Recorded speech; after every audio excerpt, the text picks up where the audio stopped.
right, Bruchim Abayim, welcome everybody. Every Wednesday we try to learn a little bit from the holy Rebbe Elimelech from Lezhensk, the holy Noam Elimelech. This week's Parshas Shlach, and it says, Hayayom Aluzan B'Negev. Another explanation is you should go up in the Negev, in the southern desert. A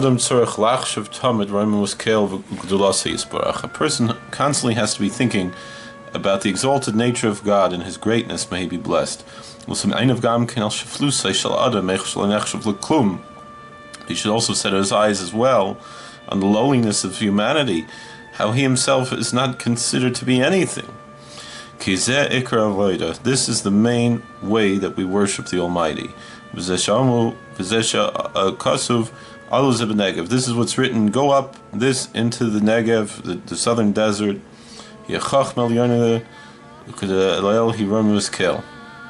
This is the supernal wisdom, as we said above. This is the exaltation of God. And you should see the land what it is.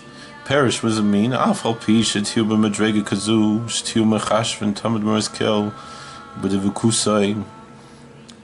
means that despite the fact that you should be on such a level, that you should be constantly thinking about the greatness of God and how to be connected to Him.